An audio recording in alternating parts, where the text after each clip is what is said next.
in the course of the first question, if we can get from each of you guys maybe some of your thoughts on it, and then also since I don't have bios, but it would be even nicer if you guys can introduce maybe a word about yourselves, introducing a little bit about yourself, some of the work that you've done, some of the things that you're trying to do, and we'll take it from there off this first question. So the first question is, why do you think what you're doing will benefit American Muslims or not, and or do you even care?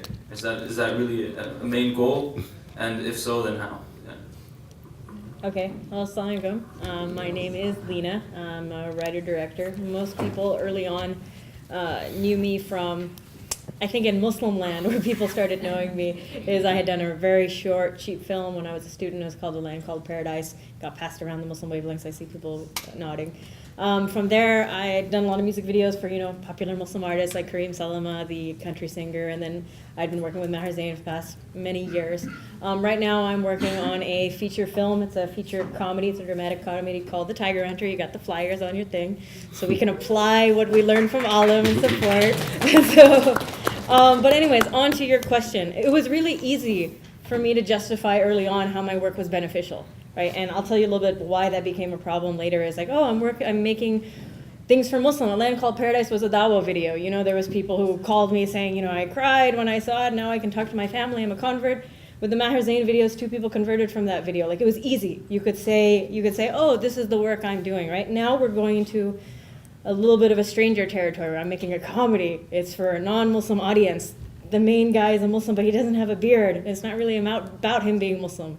Right, and I have much respect for Qasim, but Muslim, and it was a great movie. Muslim was easier to sell to a Muslim audience because it was about a Muslim and him struggling with his Islam. But it's funny, we were just talking to Imam Sahib outside, and a girl was asking, I want to write things, but not necessarily just about Islam. He's like, do it, write about good values. I'm totally paraphrasing him, and I'm sure I'm like butchering what he said.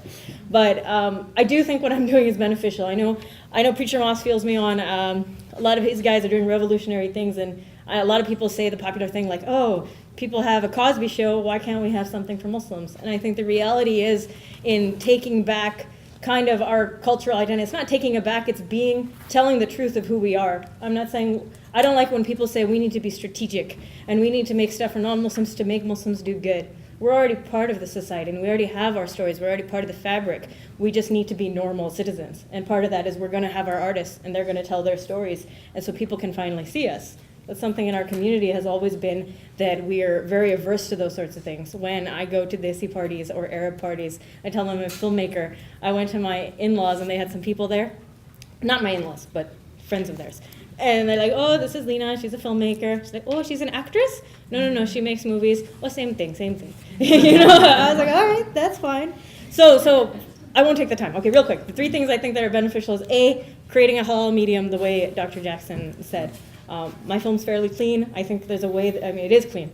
There's a way for us to do that, Number 2, I don't want you guys to think there's anything bad. I guess number thing is like just entering part of the mainstream. Like I said, my story came from me being who I was growing up. It wasn't like, I'm Muslim, I need to make a film, I gotta be strategic, I have to figure out what will make those non-Muslims, how can I brainwash them? It wasn't like that. And number 3 is just telling the stories of who we are. Like my film, there's a reason it's not about the Muslim sheikh with a beard and all those sorts of things, because that's not in general who our public is. I'm telling the story of what I knew. It was based on my dad, it's based a little bit on my brother, it's based on people I interviewed. He's a normal guy. His Muslimness factors in sometimes, the way Jewishness factors in for Seinfeld, but otherwise it's not about that, and I think that's important. Like my last example is when we saw Mighty Heart, the Angelina Jolie movie, we went to a special screening so we could give them tips on what's bad and what's in terms of the Islamic depictions. And I remember me and somebody I went with, they're like, we were really upset that people were drinking in it, the Muslims, and I was younger, a lot younger then. But I realize now, I'm not saying we should have all the Muslims drinking in the movies, but a lot of Muslims drink. And I'm not saying,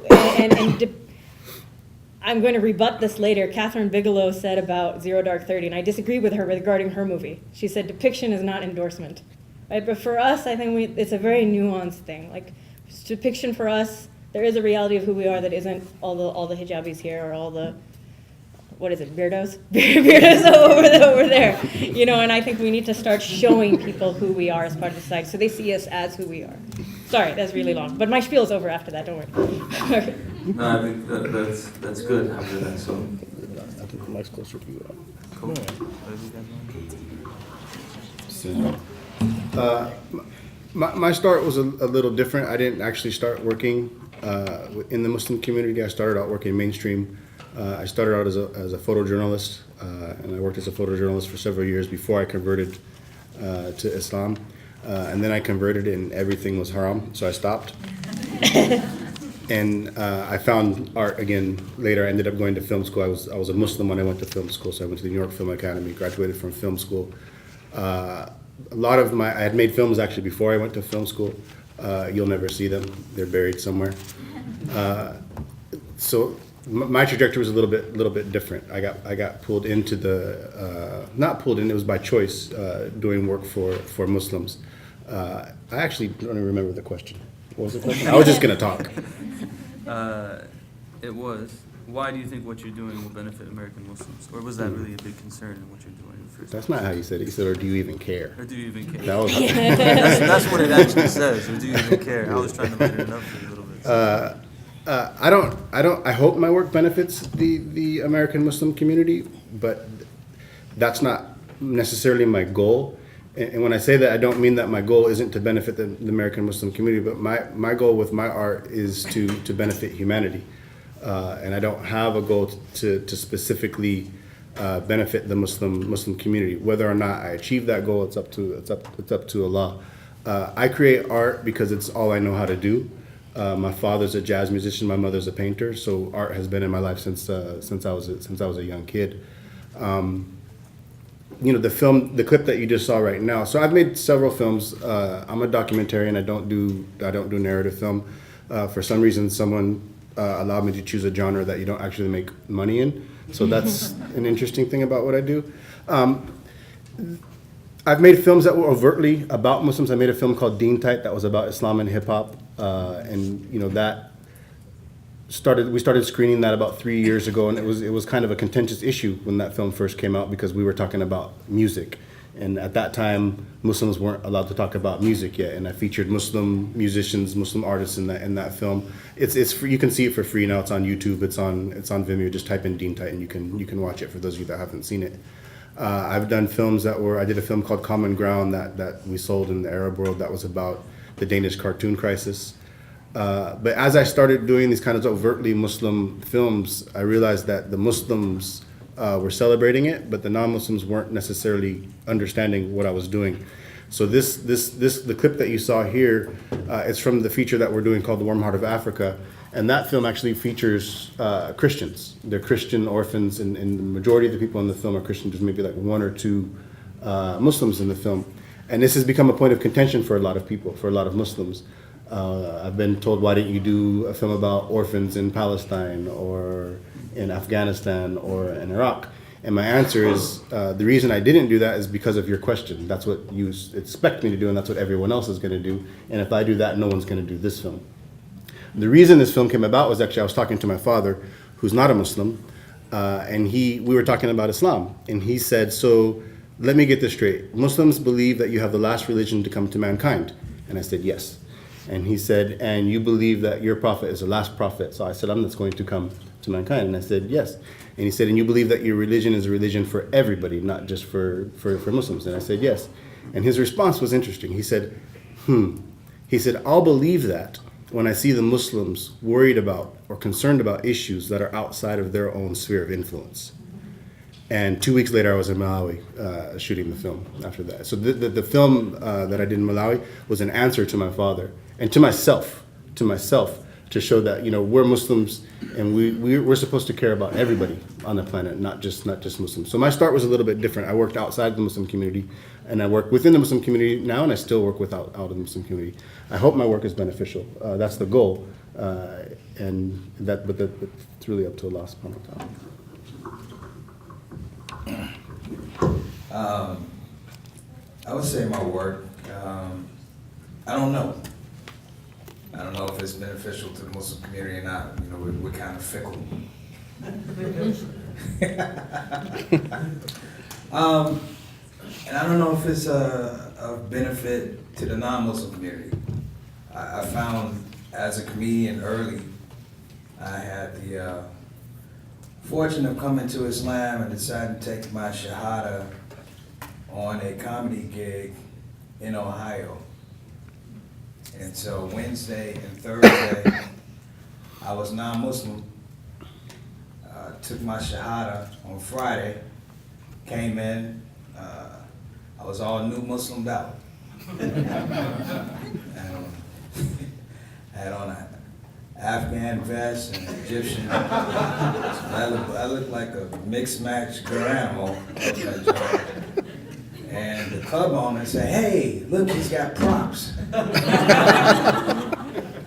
And I went up and started talking to the people in a club about why they shouldn't drink. And they were really laughing. But the bartender was pissed off.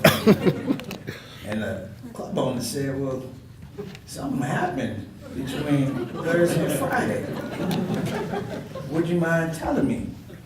And I said, "Would you mind paying me first?" And I said, "Well, I'm a Muslim." He said, "Well, does that mean you're not gonna take a drink on stage?" And I said, "Well, yeah."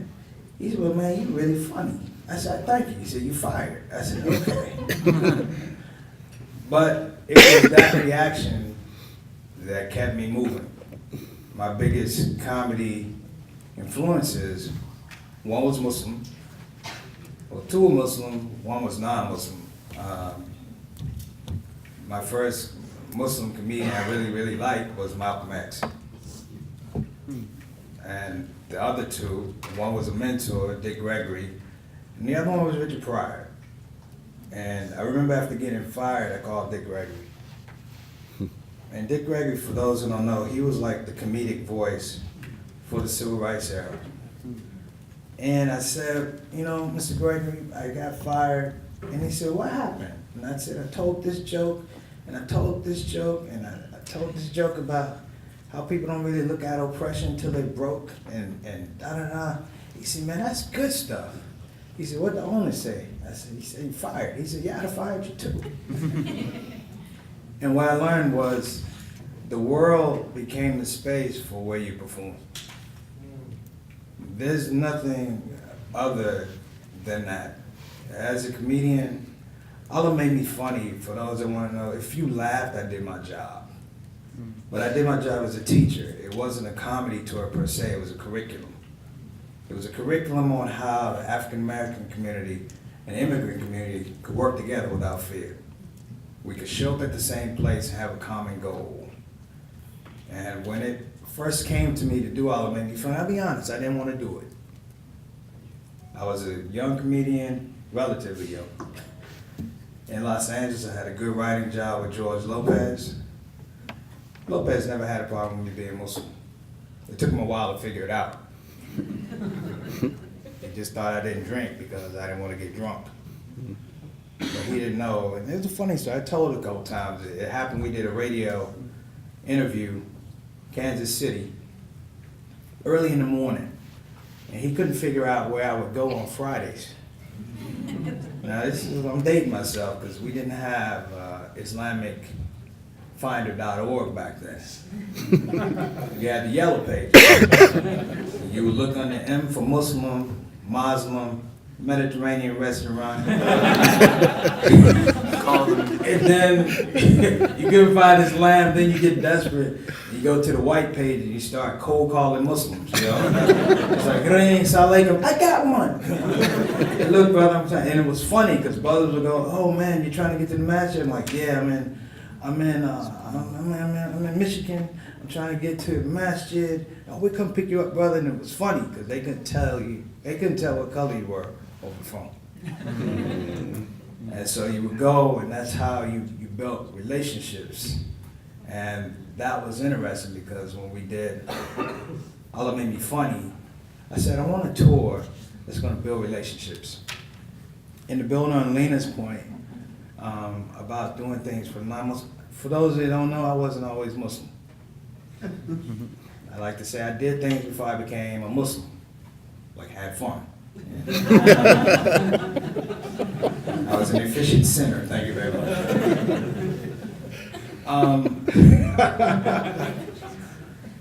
But it was interesting because if I just walk down the street and I keep my mouth shut, people don't know whether I'm Muslim or not. I have the double, hey, Doc Jackson, I got a new double consciousness. I'm just a black guy, a Muslim. I'm like undercover Muslim, right? Yeah, me too. And it was funny because you hear people say things about Muslims, and it was just the most fascinating stuff. I was on a plane one time. The guy goes, "What do you do?"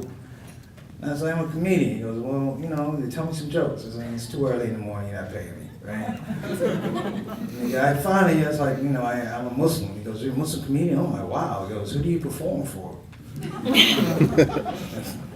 I said, "Muslims." He said, "Really?" I said, "Yeah." He said, "Well, that's interesting. I didn't know Muslims laugh." I said, "Really?" "Yeah." He goes, "That's interesting." He goes, "You know, I work with Muslims. You know, I never see them laugh." And I was like, "Dude, they wait for you to leave." You know?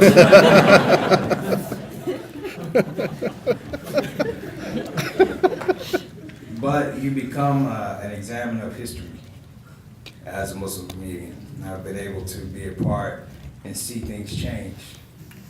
Now, there were years ago, I might come into a masjid, just sit in the back, and not want to participate because I didn't want to get the convert questions. You know, are you Muslim? Yes. Are you a convert? Yes. How long have you been Muslim? 20 years. Do you like it? You know. But it was interesting, and I want to say Mustafa Davis will be working on a project of mine. People say it's going to be a Muslim comedy show, you know, a Muslim Cosby show, and in some regards it will be. For those who really, really spend time to understand who Bill Cosby was. Mm-hmm. It's not Rudy and Theo.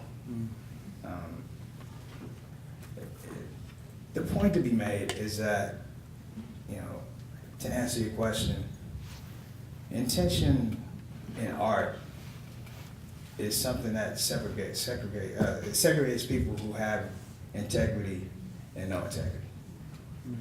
And what comes about, and I'm speaking as a 46-year-old man, what comes about is that as your level of integrity increases, the purity of your art happens. And you begin to connect with people. All praise is due to Allah subhanahu wa ta'ala. Take no credit. I'm a comedian, but I'll tell you, 98% of the stuff I say on stage to me is not funny. It's funny to you. But what I've done is learn how to master that irony a bit and share it with you so that we learn about each other. And if I ever get off of that and I don't do it, I hope that everyone here will, you know, check me and go, "Preach, what are you doing?" Because this comedy is responsible and accountable to Allah subhanahu wa ta'ala. Thank you. Thank you. Well, I don't know how you guys feel, but for me, even after a long day of listening to lectures that are very stimulating and engaging ideas that are difficult, it's always a beautiful and nice thing to hear people share their own experiences and what it is that motivates them and pushes them and why they do what they do, and to share their life histories with us. So it's a big blessing, and I thank you guys for your openness. Before we get to the end, I want to see if any of you guys have any questions. Maybe, okay, Dr. Jackson gets a priority. So we'll go with Mr. Jackson over there. Actually, I just wanted to ask all three artists if they could, just in a sense, articulate what they have found to be the most frustrating / disappointing aspect of how they have or have not been able to relate to the Muslim community. With regard to the whole business of the somewhat, as I think what Preacher Moss said, that, you know, the arts have been beat up in Islam. How has that affected you? How do you think about it? What do you see the future of that relationship being? I don't know if we're just going left to right. That's fine. I don't know. I mean, for me personally, becoming this kind of golden child who's doing supposedly one of the first films, which is not true, by the way, and I want to apologize for the flyers there, which some people on our team made, because I'm not one of the first few Muslim filmmakers. The fact that we don't know, or women Muslim filmmakers, the fact that we don't know about the other ones is the problem, I think. And we're embracing the Muslim artist thing because it's helping us get to a point where I hope we can help people like Sultan and things like that. So I think the disservice is mostly that when I was working at the studios, the first script I was working on had nothing to do with Muslims. I used to work at IYTP at UCLA, best school ever, where, because, you know, the MSA goes to the prisons there, and they tutor the youth there. And I was really affected by the story of somebody who went to jail for a very long sentence for stealing something very small because of the 3 strikes law in California. He had 2 offenses, and then he stole something really small, and then he's stuck in jail. So I wrote a script about a young guy who stole some gum on his 3rd strike, and he ended up in jail when he was 21 years old. And everything, you know, him navigating that as a relatively normal, it was a good script. I mean, I got good feedback on it. Like, I was very excited, because before that I hadn't done so well. It was a struggle. But I couldn't get it off the ground. And there's 2 things. Like, there is that small amount of people, and they are the better filmmakers, the ones who will just send a script to all the studios, and it'll get picked up, and they'll become the next whoever. But then there's people like Spike Lee, who went to his community and asked for money for him to make his first film, right? And his 2nd film. Then he started making things like Malcolm X and Do the Right Thing, right? So your community does play a part. We shouldn't feel as artists that we are entitled, because we're not. We have to deserve it, and you have to have that quality. But it's just an industry where you do. At the end of the day, a lot of people do have to go back to their community, but our community would not support me in that one. A lot of people, the first thing they asked me a lot of the time was, does it have foul language? That's what they asked me, because it's a prison movie, right? And I wasn't even sure, and that's why I loved, this is the first conference, it was so inspiring I went to, where we started talking about these things, because I struggle with those questions all the time. I'm so happy when Dr. Jackson brought them up. I'm like, I used to wonder, what do I do with this movie? Like, can I have foul language? Should I? I mean, it's really hard to have a jail movie without foul language, and I wasn't even sure what to do about it. Those questions come up all the time, right? And so now I'm working on this film, and it didn't happen because I'm a Muslim. It happened, I do think it's beneficial to have start entering Muslims into the mainstream. It happened because, okay, I won't take much time, because it's a story of the limits of ambition and how it affects human relationships, and it was inspired by my dad and my brother and a few other people. But I'm getting funded because Muslims connected me to investors, and that's going to be a problem. I think it's a disservice because people, for the reasons I mentioned before. So it's not so much like that. I mean, right now, our Kickstarter campaign is floating everywhere. I've been working 17-hour days on it. I was literally working on it over there. And it's sad that I come here and everybody's like, Lena, Lena, Lena, and they're not saying that for Sultan. Sultan ran a Kickstarter campaign. He didn't get that coverage because his film wasn't overtly about a Muslim.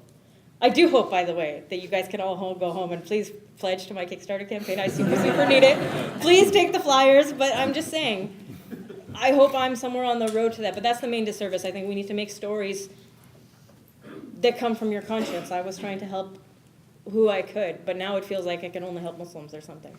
So, I think, Dr. Jackson, you want me to be candid? I don't have it either way. The most difficult, I think the biggest challenge has nothing to do with being accepted or not being accepted by the Muslim community. I've been a Muslim for 15 years. I gave up on that after my first 5. I think trying to do what I do to gain acceptance from the Muslim community would be like a scholar expecting everybody to support his stances on things. For me, it's a little bit different. For me, the thing that's the challenge for me is that I think as a community, and Dr. Jackson gave me permission to be candid, right, is that I think we celebrate mediocrity in the arts. I think if somebody makes a great film or a great song or a great comedy sketch or something like that, and if it's called I Love Allah, the Muslims are going to praise it. They're going to get funded. It's going to be great. It's going to be held as the greatest artist of our age. If somebody does something that's great, but it's not overtly Islamic, if we can use that word Islamic, it's not going to be celebrated. It might not even get off the ground. I don't know how to fix this. I think, it ties into like how do Muslims move into the mainstream. We keep hearing this. How do Muslims move into the mainstream? How do Muslims move into the mainstream? As if it was just as simple as making a decision. Yeah, I'm going to decide to move in the mainstream, and now I'm going to be big. I'm going to win an Oscar. The way to move into the mainstream is by starting with what Preacher Mas said, is having sincerity and integrity in your art. And the second thing is it has to be good. It has to be good. And so, and this is difficult. We talk about this a lot. A lot of Muslim artists complaining, the community doesn't support me, I can't get funding, I can't do this, I can't do that. And it's difficult because you want to be supportive, but at the same time, you want to be honest too. Say, you're not getting support because it's not good. That's why. So that for me is the difficulty. And how do you educate the Muslim community how to differentiate between art that is excellent and art that is poor without hurting feelings, without crushing dreams, But that for me, that's the challenge. I think as a community, generally speaking, we celebrate mediocrity, and I think it was doing a disservice to us, because if we live here, and if the art that we create isn't something that the people here can consume, then I don't know who we're talking to. If we're doing a dawah project with your art, and you're doing it for Muslims, how is that going to benefit the people in this country? So for me, I think we have to have a dedication to excellence. Like Preacher said something very profound. He said you have to master something first before you start building something. If you just see a brick and say, I'm going to build a house, the house is going to fall down. But if you apprentice and you study and you train and you work under people until your art is mastered. A lot of people know Preacher Mas by Allah Made Me Funny. They don't know he's been a working comedian for many, many years. I mean, on the grind, working on the grind full time. If I don't get paid on this job, I'm not feeding my family type of grind. I think now, because of technology, and it's easy to buy a camera, it's easy to get these type of things, people buy the camera. Then the number one question I'm asked as a photographer, the number one question I'm asked is, what camera do I buy to make images like this? Right? That's like asking, what paintbrush do I buy to paint like Rembrandt? Right? What shovel do I buy to build the Taj Mahal? Right? It's not that. You got to practice. You got to be good. You got to be good at your art. And if it's dawah, and you hear this a lot, we hear this a lot, and we hear this, especially because I did this film on Muslim hip hop. We hear it from a lot of Muslims in the music industry. How do I, that you talk to them and you say, like, what are you doing? I'm doing this, I'm this. And you say, like, well, I didn't really appreciate that song. I didn't think it was that good. I think you could have put more effort into it. And they say, I'm not trying to do that. I'm just doing it for dawah. Well, then it should be more excellent. Yeah. If you're doing it for dawah, it should be more excellent. Dawah is I'm proselytizing Islam. I'm talking to people. I'm propagating this religion. So I'm going to do it in a poor way because that's what I'm doing. Right? It doesn't make any sense. For me, the challenge is, how do we educate the Muslim community and the artists themselves to achieve excellence with sincere intention, and moving forward in a way that's beneficial to not only the artists themselves, but for the community in general as well. I'll just follow up. I think the thing with the Muslim audience and to be direct and just be really, really honest. I'm gonna pull a Suhaib Webb. I'm gonna pull a Dr. Jackson. I remember when I did Allah Made Me Funny. And I wasn't asking people for money. I asked people to come out and see these comedians with their core values. Come out and see them. And people going, it's the name, brother, it's the name. And even people on my tour said, let's change the name to God Made Me Funny. And I said, I don't understand. I said, I became Muslim. Allah is God. Why can't I say Allah? Well, you have to worry about everybody's sensibilities. And I'm like, you out of your mind. This is the exact same thing. This is why we get kicked in the teeth for 9/11. You got to stand up. You got to man up. You got to woman up. If you really, really want the artistry and the expression to come out, here's the deal. Stop talking about just showing up to the game. Start talking about winning the game. I don't go on stage to be mildly amusing. Because that's mildly annoying. It's mildly disrespectful to all the other comedians that came before me. People say, Allah Made Me Funny. I said, why? I said, well, I took the thing that I thought I did best, and I said, I'm going to just say Allah gave it to me. People say, I don't know. We have a project called Here Come the Muhammads. Somebody goes, well, you're taking upon, it's Muhammad's. There was only one Muhammad. This is the Muhammad's. Oh, change the name, brother. I was like, you fight, you thrown in the towel before there's one punch thrown. And let me say this to you. Stop thinking that the world hates us. It's a small part of the world that hates us. But they hold sway over everybody else. And until you step out of the box, look, it's the same thing. I'm a little guy. I'm 5'5". Remember the guy walked up. He's a big dude. He said, we'll beat you up. I said, okay, when?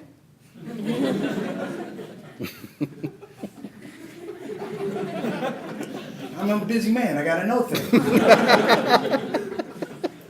He said, I don't understand your question. I said, you're going to beat me up? Look, I got class here. My mama's got, can you do it on Tuesday? He said, you crazy. I said, no. I just proved that you ain't really want to do it. We just all talk. We can't be all talk. I say, I understand it's hard to raise money, but I did ALIM Made Me Funny on $700 and a logo. And the $700 came from my mother, who was not Muslim. And I'd say this, you're going to fund a project? Let me tell you something. Yes, I like to have funding, just like my brother here would like to have fun, my sisters here, they like to have fun. Let me tell you something, I'm an old school guy. Don't fund what you don't believe in. Don't fund what you think can't be excellent. I don't need you. I can go get it from non-Muslims. There are more non-Muslims that believe in this whole thing about the Muslim expression, whether it's cash, whether it's just want to be around Muslims. Look, I'm going to tell y'all something. In my experience with Muslims, quote unquote, from the immigrant community, it goes back to my first Muslim I met in the immigrant community. I met him at the liquor store. He owned it. I've been buying beer there for years. And when I told him I'm Muslim, he was like, well, you want a half price?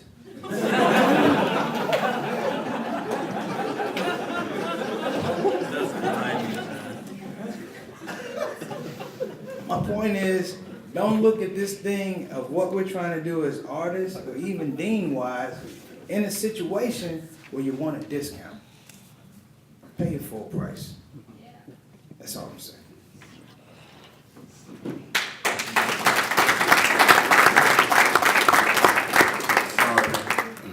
My name is Sultan Sharif. I got thrown up here in the panel. But I don't have much to add. I mean, I think we all go through the same struggles. I think being a Muslim artist, if you want to use that term, is akin to being a warrior in a sense, and you're fighting for your people, and the survival of ideas and values that are constantly under attack, under assault by the mainstream. And you look around, for me, I don't know that I necessarily made a choice to be. I mean, because there's a whole lot of stuff that's a lot easier. I think almost everything is easier profession-wise than trying to be a filmmaker, at least, or any type of artist. It's a constant battle, but I think we all probably found that we had something to say, and we had a unique voice, and we felt the need to try to put that out there and to make the world better. I think the one thing I will add, one of the sisters over here asked a really great question, and then Harris added to it of talking about how do you keep from sort of giving up a part of yourself as you struggle with finding that balance with Americanism, et cetera.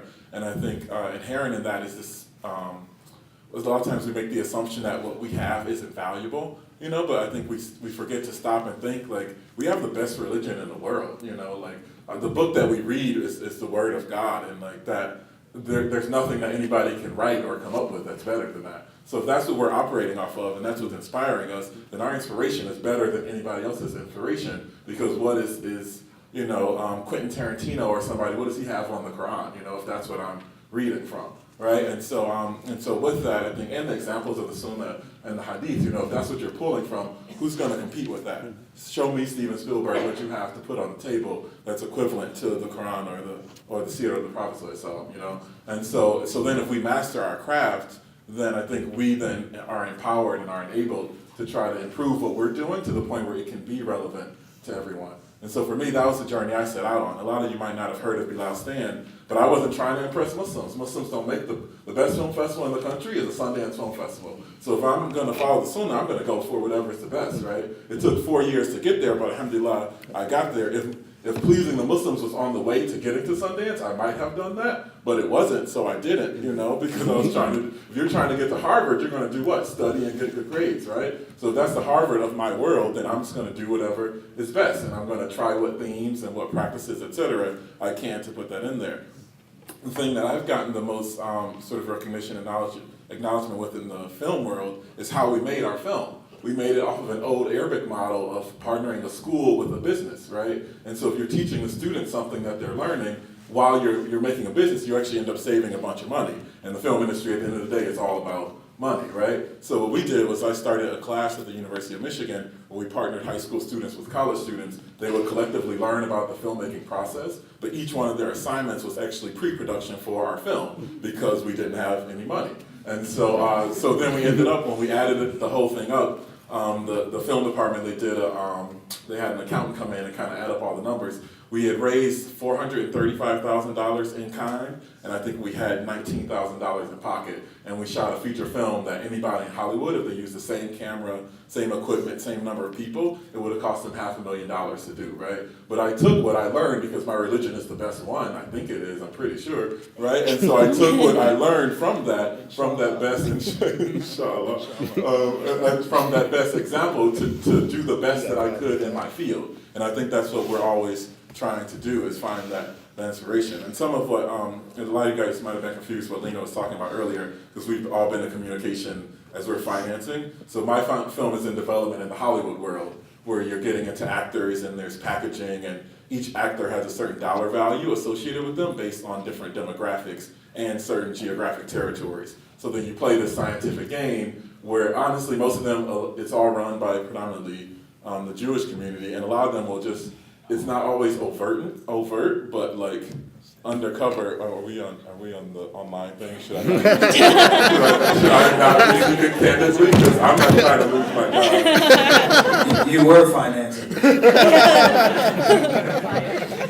It's not even that, actually, because I haven't even encountered people who are conscious of it. I think a lot of times people play to what's the easiest thing to do. It's like easier to show some sex or some violence than to get people to look. Right? How often do you complain about traffic, and then as soon as you get up to the point where the accident is, you got to turn and look at it? That plays to your lower self, and it plays to those lower instincts. So what most filmmakers do, because you're trying to find the quickest way that you can make money, is you just play to whatever is the quickest thing that's going to get somebody to look at what you're doing, which is blowing something up or sticking a half-naked woman on screen and people will look. The problem is that they don't assume that there's just as much value in putting something rich on screen. And people are starting to notice. You probably get tired of going on Netflix because you scroll through a bunch of stuff, then you don't even end up watching something. Or you have 300 channels or 500 channels, and you sit there flipping for a while, then you just turn the TV off, right? Because as human beings, we need to feel some substance. We need to see reality reflected back at us. And that's what Hollywood used to be about. But then it got into this,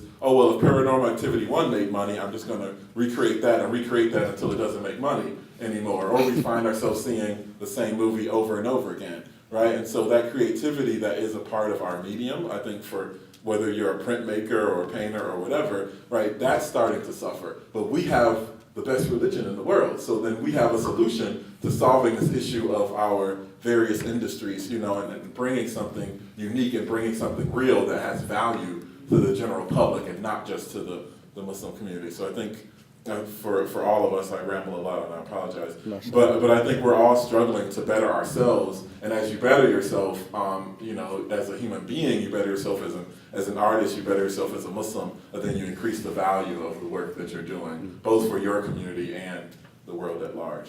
So it's definitely here for. Can we, Jamal? Yeah, just before. Sorry, go ahead. I was gonna see if I could beg you for 2 minutes. Yeah, just before we close, if anyone who has closing comments, you guys can each have a few minutes to make closing comments, inshallah, before we close for the night. You do a couple questions.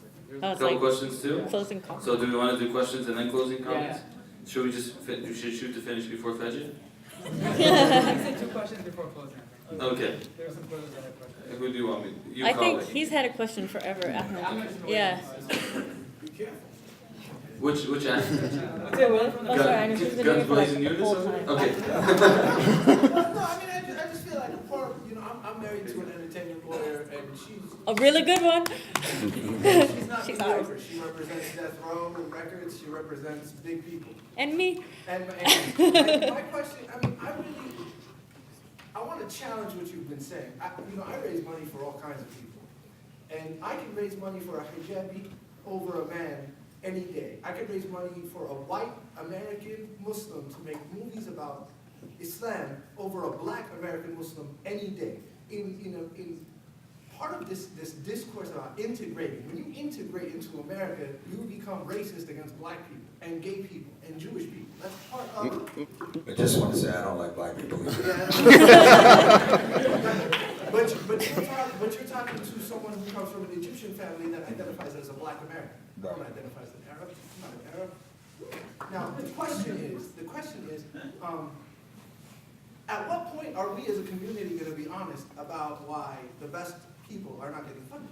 And a big part of that is just racism. It's just what is the difference between walking into a man's house to get your movie funded and walking into a man's house to marry his daughter? If you're a black man in America, you're going to have a lot of challenge marrying his daughter if they're not black. If this is a Muslim context, this is real. This is our real lives. And so part of me just feels like I'm around people that work in the entertainment business. 99% of the people they work with are not Muslims.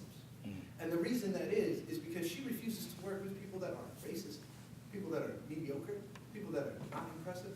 And I just feel like I've learned from my wife, who's a brilliant person. And I just think we should all embrace that. But when you were speaking to Preach, like, if you're not going to bring it better than anyone's ever brought it before, don't bring it. Well, I mean, I'm not gonna speak long on it because basically, it's hot, brother. It's the truth. It's a funny story, but it was something I learned from Imam W. Muhammad. And this is in the early days of ALIM Made Me Funny. It was myself, Azhar, Usman, and we were at an event. And we both walked in, and this masjid, this place didn't have pictures of us, just a name.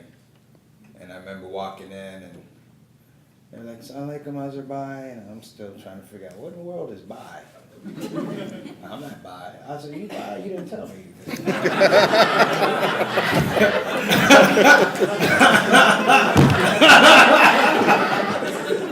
This tour isn't gonna work, brother.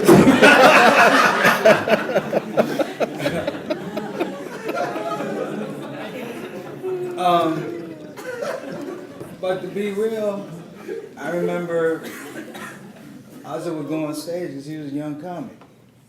And I was like, you go up and learn, I go up and close. And I remember watching him on stage and someone hit me in the side.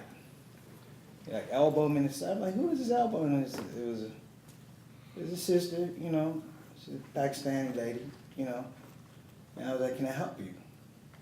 And she said, more tea. Straight up.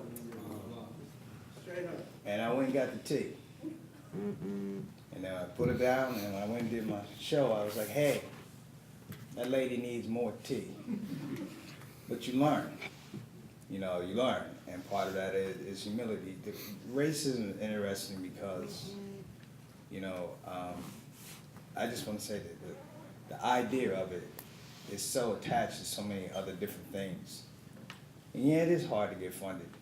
You know, I always look at the story of black inventors. And how many black inventors, you know, they weren't produced because they were black. But that was a whole different time. You know, now it's about choice. And I find that, hey, you know, LeBron James figured out a way to be the best basketball player in the world. And the fact of the matter is you just got to play the game. And you got to be the best at it. And eliminate doubts. You know, and that's the attitude that I have. I mean, I go after the best talent. You know, directing Here Come the Muhammad's is Mustafa Davis. he's a great director, but cat's hungry. And it's about who you put on your team. So, inshallah, hopefully it helps. But yeah, I totally get it. Hawk is hot, brother, and I admire your courage. For you got to say what you got to say. I agree with you, 100%, that those issues are there. But no one's ever heard me complain about not getting funding. This is just not something I do. Because one, either I get the funding, or I blame myself for not doing what the people who are getting the funding are doing. And this whole notion of we're not getting funding, I hear it from Muslim artists all the time. No one funds us. You have to do this to do that. No one's going to respect you. No one's going to give you this or that.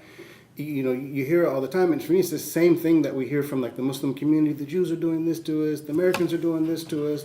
Just be excellent. Be the best you can be. Bill Cosby didn't have a problem getting funding. Dave Chappelle didn't have a problem getting funding. Chris Rock didn't have a problem getting funding. They're black, right? So it's there. It's there. If you're black, it's there your whole life. You know, you have to find ways to rise above it. And so I'm tired of the complaints. Just work. If you're working, you don't have time to complain. You don't have time. You're working. And if it hits, it hits. And if it doesn't hit, it's something my father told me. You do what you love. Do what you love to do. And the money will follow. And if the money never follows, you spent your life doing what you love. Right? So as Muslims, and this is my message to Muslim artists, especially Muslim aspiring artists, if you get into the game with a chip on your shoulder, you're going to remain in the game with a chip on your shoulder, or you're going to be out of the game in a few months or a few years, right? People like Preach who are here working and been working for years and years and years are working because of work ethic, working because of dedication to excellence. So I believe you that the racism's there. I believe you that the challenge is there to raise funding. That, for me, is not something that's going to prevent me from doing what I'm doing. That's something, for me, that challenges me to say, how am I going to get over it? If I got a wall in front of me, either I'm running right through it, I'm climbing over it, something, but I'm going to get over it. So I think as a community, we just have to, again, that same strive for excellence. It's there, and it shouldn't be there, right? But if we get caught up in it, then that becomes your cause. And I'm not interested in having the cause of how do we get through all these issues? I'm interested in getting through them, right? And you lead by example, right? Don't go where there is a path, but go where there's no path and leave a trail. That's what I'm trying to do. We're talking about trailblazing. Like Preach said, we're talking about a movement, right? I spend a lot of my time. I work like 18-hour days, no joke, right? This is my co-producer right here. He works even longer sometimes. You see me falling asleep right now, right? We put in 18-hour days, 16-hour days. I kid you not, 4 or 5 days a week, easy. We work 7 days a week. Why? Because we're hungry. Why are we hungry? Because we want fame? I don't want fame. I want to create excellent art. And I've seen the people who create excellent art, what do? They work 18-hour days, work 7 days a week. That's all we got to do. You just got to do the work. The results are up to Allah subhanahu wa ta'ala. Be sincere and work hard. That's it.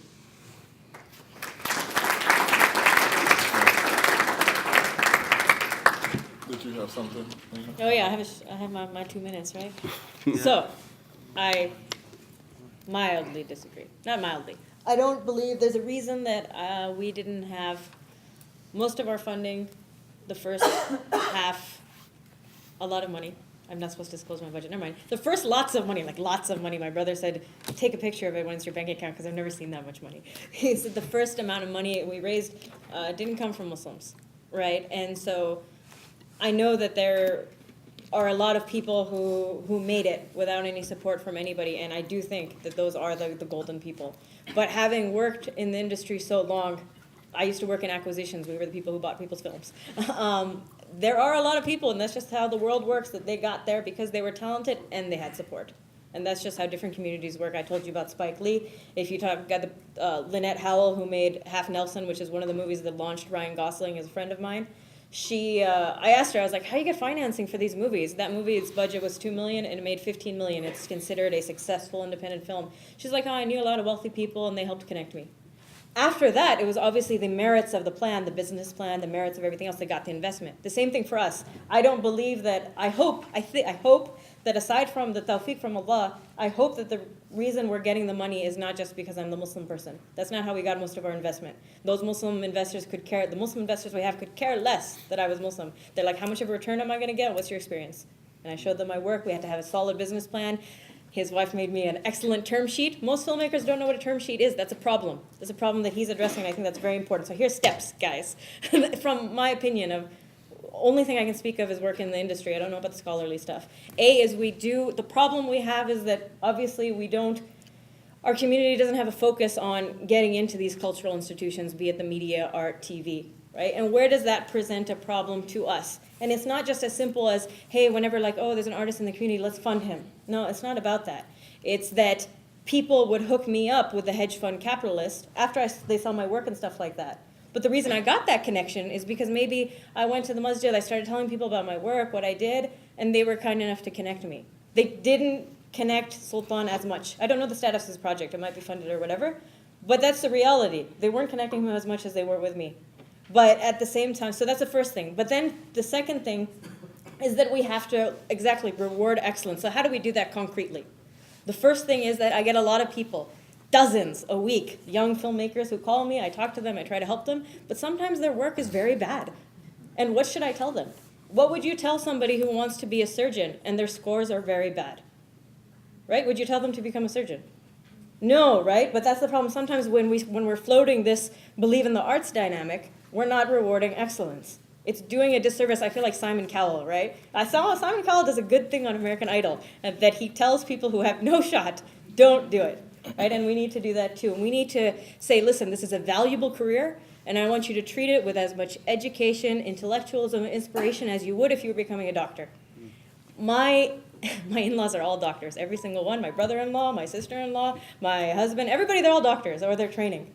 Right? And what do? The conversations at the table are about, Adil, Adil, have you studied for your MCAT yet? Okay, this is what you have to do. You have to get a research opportunity. So you have a young filmmaker.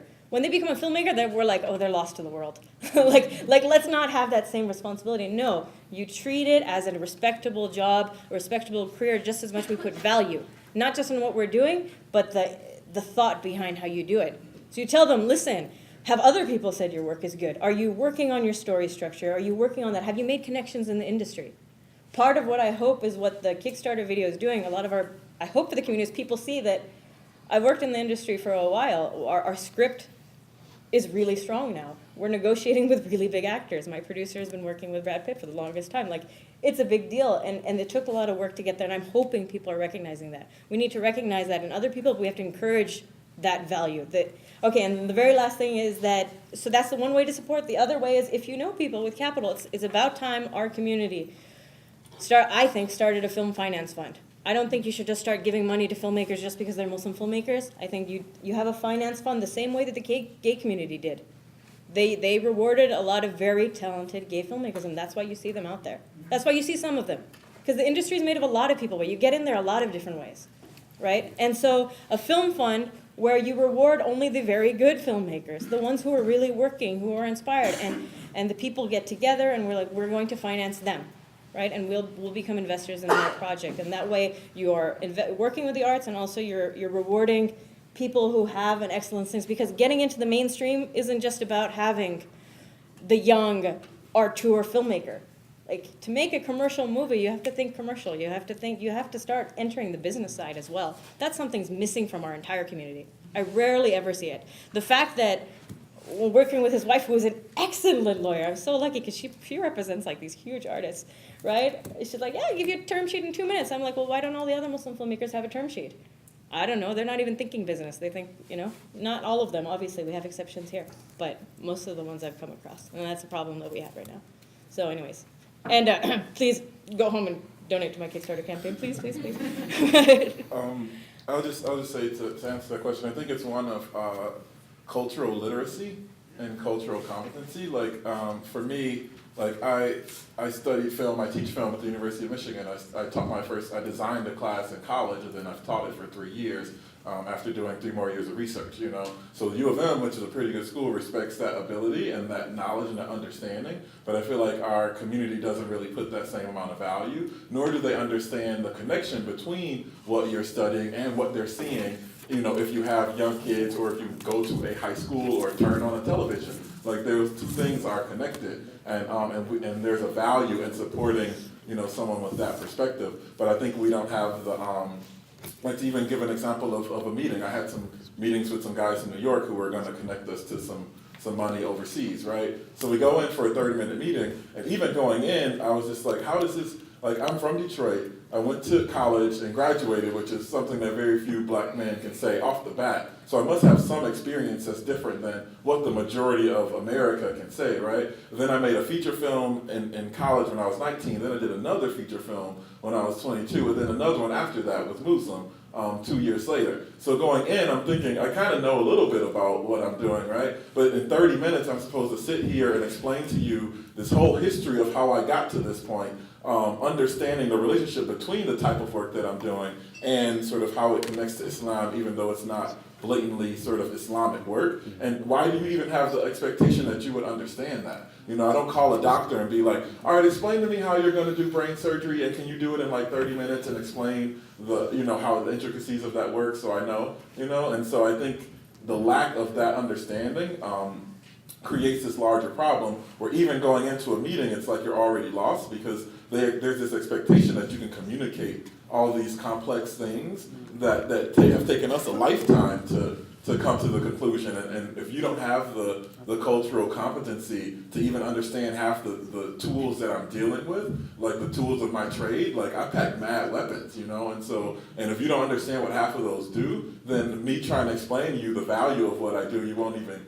get in the first place, you know? And so I don't know that it's as much racism as much as, you know, really having a sense, because it's outside of the Muslim community, it's Hollywood in general. There's a reason why Tyler Perry is making some of the only black movies that are out there, you know, and I see it playing out every time I have a meeting with Lionsgate or Sony or any of these other people. And so people assume that the skill set that's necessary to present in a 30-minute meeting has anything to do with the skill set that's necessary to direct the film. Those are completely different. I can talk with actors all day. I can make you cry in a scene, and then I can make the people watching that scene cry as well. But tell me to explain to you all of these intricacies of, you know, our returns, et cetera, et cetera. I have my producer do that, yeah, but that's not my forte, and it's not something that I even spend my time doing, you know. But I think, at least in the Muslim community, we don't understand that. Somehow, for some reason, we immediately make a separation between what we would normally expect in the business world and what we should expect when a young Muslim filmmaker comes knocking on the door. And it's meeting on sort of their own terms and not meeting you at your terms or even spending the time to understand your terms. And so that's what I see as a large issue. I'm sorry. Sorry for the people who had questions. We're out of time. No, I think, but your guys' comments were not too long. I think what you guys said and what you shared was beautiful and very beneficial. And I think that probably people in the room are thinking to themselves. One of the things that I'm reflecting about, hearing what everyone is saying, and people in the room, it's been a long day, but you probably feel at the end of the day you feel tired. And you feel like you went through some struggle, but you still feel good. And I think that one thing you get from these stories that the brothers and sisters are sharing with us is that you struggle and you go through difficulties and you learn in those difficulties through experience. And it feels good. And that there's no other way around that. And that these things that they're sharing, their life stories, you know, I would say that probably a lot of what I needed to learn about life, I learned through basketball. And it's just because you have to do it. There's no other way around it. You have to do it, and you have to live it, and you have to learn it, and you have to experience it. And what you guys were saying, you know, my dad, whenever I used to complain about the coach not giving me time, he used to tell me, if you're good enough, the coach is going to give you time. Like, he's going to put you in the game. He wants to win. If you're good enough, he's going to give you time. And then my mom would follow up, and she would say, work hard, play smart. That's her thing always. Work hard, play smart. So I think that, you know, these are things that are ringing in my head, and I think that we're moving forward in this struggle. And I thank all of you for your contributions and your efforts, and you guys are all a blessing for us as a community. May Allah accept and give you guys tawfiq.